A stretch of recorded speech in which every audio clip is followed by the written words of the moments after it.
नमस्कारम। संहिता tricks YouTube channel पर आपका स्वागत है। चलिए हमारी संहिता यात्रा शुरू करते हैं। आज हम चरक संहिता के सूत्र स्थान से एक बहुत ही कह सकते हैं महत्वपूर्ण विषय पर चर्चा करने वाले हैं। हाँ, ये विषय तो सच में आधार है चिकित्सा का। बिल्कुल। आचार्य पुनर्वसु आत्रेय ने चिकित्सा के लिए 7 आवश्यक द्रव्य समूहों का वर्णन किया है। अब ये ज्ञान इतना गहरा है कि इसे एक बार में समझना थोड़ा मुश्किल हो सकता है। सही बात है। इसलिए आज की हमारी इस यात्रा में हम पहले 3 सबसे महत्वपूर्ण समूहों पर ध्यान केंद्रित करेंगे। वो हैं 16 शक्तिशाली जड़ें, 19 गुणकारी फल और 4 महास्नेह। अच्छा। और हम ये जानेंगे कि क्यों एक वेदविद मतलब आयुर्वेद का सच्चा ज्ञाता बनने के लिए इन द्रव्यों का ज्ञान अनिवार्य है। तो ये सिर्फ एक लंबी सूची नहीं है ना? ये एक तरह की ग्रेटेस्ट हिट्स कलेक्शन है। मेरा मतलब हजारों जड़ी बूटियों में से आचार्य ने इन्हीं को क्यों चुना? बहुत बहुत अच्छा सवाल है। और देखिए, श्लोक 75 से 77 इसी का जवाब देते हैं।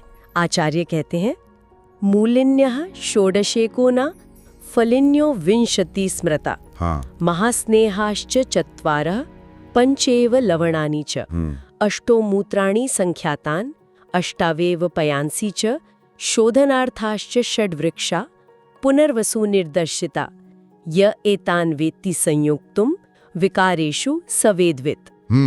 इसका सार ये है कि ये 7 समूह 16 जड़ें, 19 फल, 4 महास्नेह, 5 नमक, 8 मूत्र, 8 दूध और 6 शोधन वृक्ष, ये अपने अपने वर्ग के सर्वश्रेष्ठ मतलब प्रशस्ततमम द्रव्य है। ओह, तो ये बेस्ट ऑफ द बेस्ट है। हाँ बिल्कुल।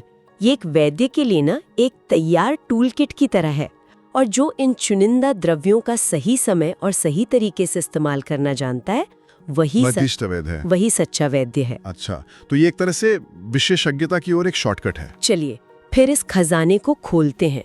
कल्पना करते हैं कि हमारे सामने एक पुराने वैद्य का बही खाता खुला है। तो उसमें क्या क्या दर्ज है? बिल्कुल। तो इस बही खाते के एक पन्ने पर आप देखिए एक अद्भुत पेड़ की तस्वीर है। इसकी जड़ों की संख्या 16 है और इस पर 19 फल लगे हैं। ये हमारे पहले 2 समूह हो गए। हाँ, और दूसरी तरफ बाकी समूहों के प्रतीक हैं। घी तेल के 4 दीपक, नमक के 5 ढेर, औषधीय मूत्र की 8 बोतलें, दूध के 8 बर्तन और 6 विशेष पेड़ों के पत्ते। ये पूरा संग्रह कह सकते हैं कि एक कुशल वैद्य के औषधालय का सार है। तो चलिए सबसे पहले जमीन के नीचे चलते हैं, उन 16 जड़ों यानी मूलिनी द्रव्यों की ओर। हाँ, तो श्लोक 78 में पहली 8 जड़ों के नाम आते हैं। हस्तिदंती, हेमवती, श्यामा, त्रिविधो गुड़ा, सप्तला, श्वेतनामा च प्रत्यक्ष श्रेणी गवाक्षी अपि। इसमें हस्तिदंती, हेमवती, श्यामा, अधोगुड़ा, सप्तला, श्वेतनामा, प्रत्यक्ष श्रेणी और गवाक्षी का जिक्र है। ये नाम सुनने में जितने रहस्यमय हैं उतने ही शक्तिशाली भी होंगे। निश्चित रूप से। और यहीं पर एक वैद्य की असली परीक्षा होती है। जैसे यहाँ एक नाम है प्रत्यक्ष श्रेणी, जिसका मतलब है दंती मूल। अच्छा। और इसी से मिलता जुलता एक और द्रव्य है प्रत्यक पुष्पा यानी अपमार्ग, जो कि एक फल है। ओहो, नाम तो बहुत समान है। हाँ, बहुत समान है, लेकिन एक जड़ है और दूसरा फल। एक मिनट, ये सुनने में तो एक छोटी सी बात लगती है, पर क्या चिकित्सा में इस तरह की एक छोटी सी गलती के बड़े परिणाम हो सकते हैं? बिल्कुल, ये एक बहुत बहुत गंभीर भूल हो सकती है। प्रत्यक श्रेणी एक शक्तिशाली विरेचक है, मतलब ये पेट साफ करती है। ठीक है। वहीं प्रत्यक पुष्पा का प्रयोग मुख्य रूप से नस्य यानी नाक के रोगों के लिए होता है। अब अगर आपने पेट साफ करने के लिए गलती से नस्य की औषधि दे दी, तो आप सोच सकते हैं कि परिणाम कितना अप्रभावी और शायद हानिकारक भी हो सकता है। समझ गया। इसीलिए आचार्य हर द्रव्य को इतनी सटीकता से वर्गीकृत करते हैं। ये सिर्फ नाम याद करना नहीं, बल्कि उनकी पहचान और कर्म दोनों को समझना है। चलिए बाकी की 8 जड़ों को भी जानते हैं। हाँ, तो श्लोक 79 में बाकी के नाम हैं। ज्योतिषमती च, बिंबी च, क्षणपुष्पी विषाणिका, अजगंधा द्रवंती च, क्षीरिणी चात्र षोडशी। ये है ज्योतिषमती, बिंबी, क्षणपुष्पी, विषाणिका, अजगंधा, द्रवंती और क्षीरिणी। और कुछ के नाम तो उनके गुण भी बताते हैं, जैसे ज्योतिषमती जो बुद्धि की ज्योति बढ़ाती है, और क्षीरिणी भी जिसमें से दूध जैसा रस निकलता होगा। एकदम सही। तो हमारे पास अब 16 जड़ों की पूरी सूची है, लेकिन एक वैद्य के लिए असली सवाल तो ये है कि इनका इस्तेमाल कब और कैसे करना है। क्या इसका भी कोई सूत्र है? हाँ, और यही आयुर्वेद का वो वैज्ञानिक दृष्टिकोण सामने आता है।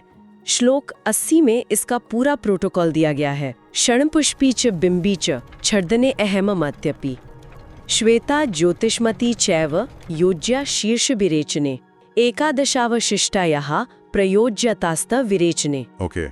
ये श्लोक कहता है कि इन 16 में से सिर्फ 3 जड़ें वमन यानी उल्टी कराने के लिए हैं। सिर्फ 3? हाँ, 2 जड़ें हैं शीर्ष विरेचन के लिए, मतलब नस्य या नेजल थेरेपी के लिए, और बाकी बची जो 11 जड़ें हैं वो विरेचन के लिए हैं, यानी शरीर के निचले हिस्से की शुद्धि के लिए। ये तो कमाल है। ये सिर्फ जड़ी बूटियों की लिस्ट नहीं है, ये तो पंचकर्म की 3 प्रमुख क्रियाओं का एक पूरा सिस्टम है। बिल्कुल। इसे ऐसे समझ सकते हैं कि आपके पास एक आयुर्वेदिक मशीन है, आप ऊपर से ये 16 जड़ें डालते हैं और ये मशीन उन्हें उनके काम के हिसाब से 3 अलग-अलग रास्तों पर भेज देती है। बहुत अच्छी कल्पना है। 3 जड़ें ऊपर की ओर जाती हैं, ये वमन के लिए हो गई।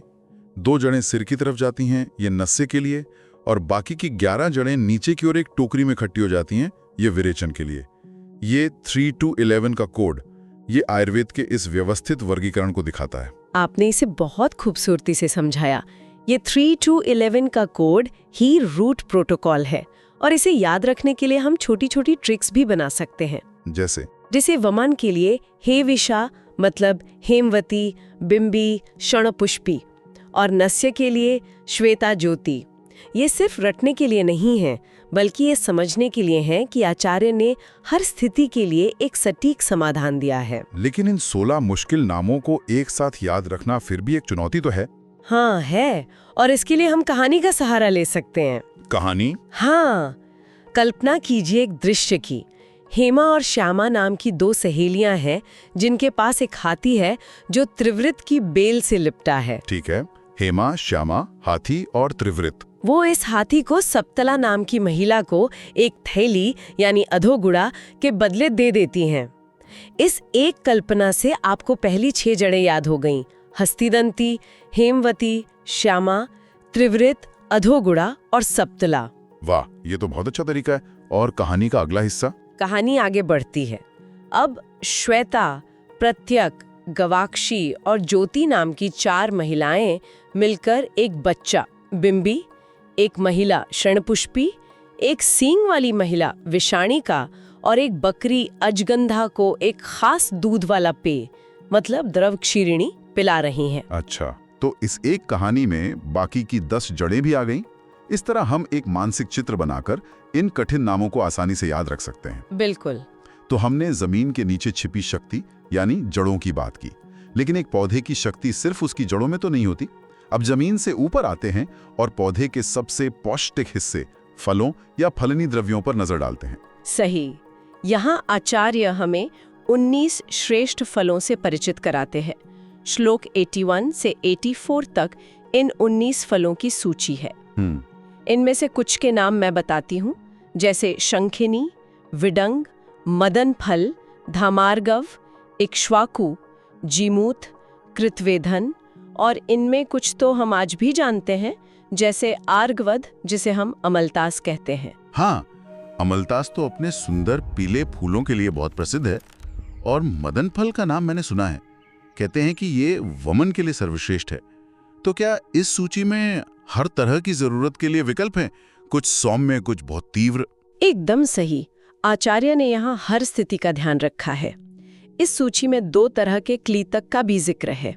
एक आनूप जो दलदली जमीन पर उगता है, और दूसरा स्थलज जो सूखी जमीन पर। ओह! यह दिखाता है कि आचार्य सिर्फ पौधे का नाम ही नहीं, बल्कि उसके वासस्थान मतलब हैबिटेट को भी कितना महत्व देते थे, क्योंकि जगह बदलने से औषधि के गुण भी बदल जाते हैं। और यहाँ भी जड़ों की तरह नामों में कोई कंफ्यूजन हो सकता है क्या? हाँ, और यह बहुत महत्वपूर्ण है। हमने जड़ों में हस्तिदंती की बात की थी, और यहाँ फलों में हस्तिपर्णी का जिक्र है। अच्छा। इसी तरह जड़ है प्रत्यक श्रेणी और फल है प्रत्यक पुष्पा। एक अच्छा वैद्य इन सूक्ष्म अंतरों को हमेशा ध्यान में रखता है। इसे याद रखने का कोई सरल तरीका? हाँ, एक सरल तरीका है। पुष्प यानी फूल तो वो फल से जुड़ा है, और पर्णी यानी पत्ता तो वो पौधे के ऊपरी हिस्से से। समझ गया। तो इन 19 फलों का प्रोटोकॉल क्या है? जिसे जड़ों के लिए 3211 का कोड था, क्या फलों के लिए भी ऐसा कोई सिस्टम है? निश्चित रूप से है। श्लोक 85 से 87 के अनुसार इन 19 फलों में से 8 फल वमन मतलब उल्टी और आस्थापन बस्ती यानी औषधीय एनेमा दोनों के लिए उपयोगी हैं। दोनों के लिए? ये तो दिलचस्प है। हाँ, सिर्फ एक फल प्रत्यक पुष्पा नस्य के लिए है और बाकी बचे 10 फल विरेचन के लिए हैं। तो फलों का कोड हुआ 8-1-10। 8-1-10 ये भी बहुत व्यवस्थित है। पर आपने कहा कि 8 फल वमन और बस्ती दोनों के लिए हैं। ये थोड़ा आश्चर्यजनक है। एक क्रिया शरीर से ऊपर की ओर निकालती है, दूसरी नीचे की ओर। एक ही औषधि दोनों काम कैसे कर सकती है? ये आयुर्वेद की गहरी समझ को दिखाता है। ये द्रव्य उभयोतोभाघर कहलाते हैं। मतलब दोनों दिशाओं में काम करने वाले। हाँ बिल्कुल, इनमें दोनों दिशाओं में दोषों को निकालने की क्षमता होती है। इनका प्रयोग वैद्य अपनी युक्ति से करता है। यदि औषधि को मुंह से दिया जाए और आमाशय में दोष हो तो यह वमन कराएगी, और यदि उसी औषधि को बस्ती के रूप में दिया जाए तो वह आंतों की शुद्धि करेगी। औषधि वही है, पर प्रयोग का तरीका उसके कर्म को निर्धारित करता है। बिल्कुल। ये तो सच में बहुत गहरा विज्ञान है। तो हमने जड़ों और फलों की बात कर ली, जो शरीर की शुद्धि में मुख्य भूमिका निभाते हैं। अब तीसरे समूह यानी महास्नेह की ओर बढ़ते हैं। महास्नेह, ये नाम ही बहुत प्रभावशाली लगता है। प्रभावशाली है भी। श्लोक 88 कहता है, सर्पिस तैलम वसा मज्जा स्नेहोदिष्ठ चतुर्विधा पानाभ्यंजन बस्त्यर्थम नस्यार्थम चैव योगतः। 4 महास्नेह है। सर्पी यानी घी, तैल यानी तेल, वसा यानी मांस की चर्बी और मज्जा यानी अस्थि मज्जा।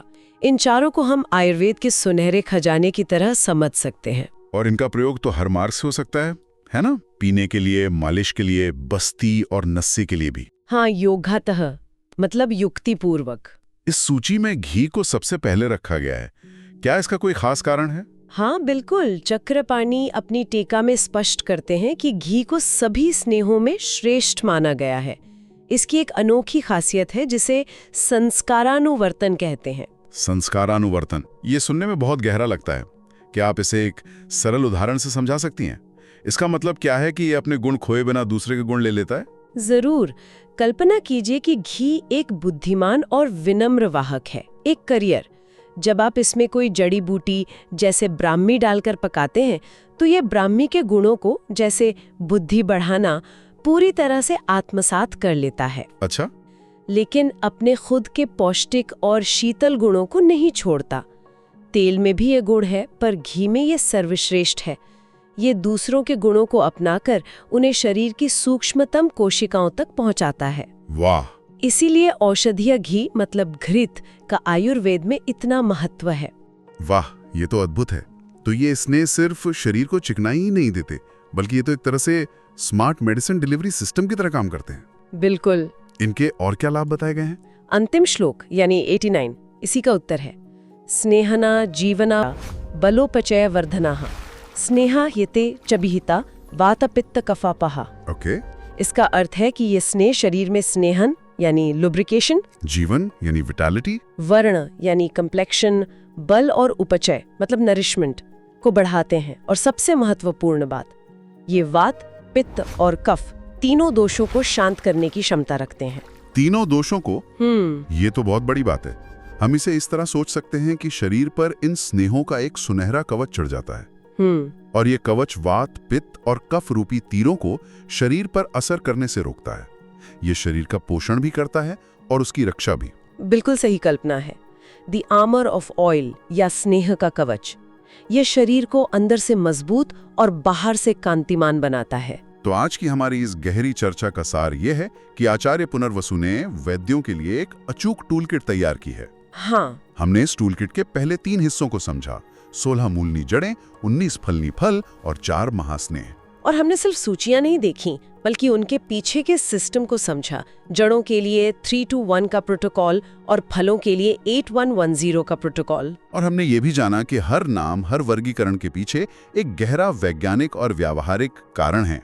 एक छोटी सी गलती जैसे हस्तिदंती और हस्तिपर्णी में भ्रम चिकित्सा की पूरी दिशा बदल सकती है। ये दिखाता है कि आयुर्वेद केवल जड़ी बूटियों की सूची नहीं बल्कि एक गहरी वैज्ञानिक प्रणाली है। ये सच में एक वेदविद बनने की यात्रा है। वैसे आज की चर्चा के बाद मेरे मन में एक सवाल उठ रहा है। पूछिए, आचार्य ने इन 7 समूहों को ही क्यों चुना?